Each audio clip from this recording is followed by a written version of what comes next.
Gil, est-ce que tu veux nous commencer très rapidement un résumé de la dernière game, s'il te plaît? Chef, oui, chef. On faisait partie d'un détachement de soldats puis de mercenaires dans la petite garnison de Montfort, à la frontière entre l'Empire du Levant et une autre place qu'on n'est pas allé.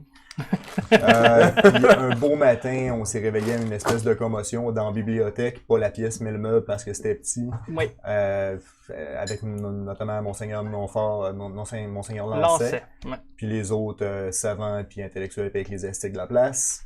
Puis le commandant Albéric nous a rencontrés puis a demandé à nos deux officiers, soit Alexandre puis Stéphano, Ouais. de partir avec une gang de gars dans des montagnes pour trouver une place. Puis rendu là, ils savaient juste qu'il y avait de quoi faire avec une amulette puis un lieu.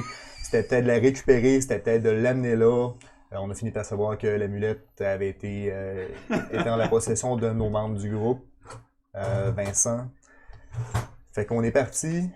Éventuellement, on est embusqué par des greenskins, une couple de gobelins avec un chaman. Les chamans avaient l'air au courant pour une amulette aussi. On a essayé de la prendre. Sven leur est sauté à la gorge. Ils ont les a pas réussi. laissé faire. Ils ont réussi temporairement. C'est It ça. was just a setback. Puis éventuellement, ça a commencé à virer sur des météorites, des frappes d'éclairs, des grosses affaires, le ciel qui change de couleur. Puis on a compris que le ciel nous tombait littéralement sur la tête. Tous ceux-là qui avaient lu le paragraphe qui décrit la prémisse de la campagne étaient déjà au courant, mais nos personnages ne l'étaient pas. Exact. On s'est réveillé après un moment d'inconscience. On était les 4 seuls survivants, donc autant nos ennemis que nos alliés, tout le monde était mort. On a trouvé 2 autres personnes qui étaient venues inspecter les événements, c'est-à-dire un vieux archiviste, un historien. Oui. Ouais, Euh, de la capitale. Ouais, la capitale, la ville, pas le centre d'achat. Puis une dame en robe de soirée qui connaissait le nom de Vincent. Ouais, c'est important. Au terme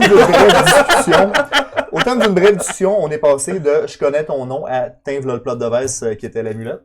On n'est pas tout clair là-dessus, mais oui. On est retourné rapporter les tristes événements. L'historien est rentré à la capitale après avoir laissé à Vincent une façon de le contacter par magie.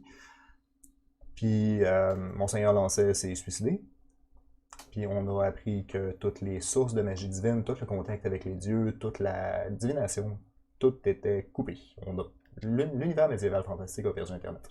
Tout le monde, c'est ouais. bien dit. Ouais. J'oublie-tu quelque chose? Ben, à la fin, on est allé voir le commandant qui a parlé. Ben, Alexandre est allé le voir pour finalement lui dire garde, j'ai plus rien à te demander présentement. La seule dernière chose que je vais te demander, c'est va me trouver une réponse, puis reviens pas avant d'avoir trouvé la réponse. Fait qu'on Exact. s'était mis en route vers la capitale, la ville. Exact. Justement, j'avais contacté Ulfen, le vieillard, avec son sac qu'il m'avait donné, j'ai laissé une petite note comme quoi qu'on s'en venait. Oui. Je vais demander le lieu où on peut le rejoindre. On devait le rejoindre au bureau historique de la capitale de Leval. C'est comme un genre d'attrape à touristes. À droite de la capitale. Spécial. Juste à côté. Puis elle connaissait mon nom.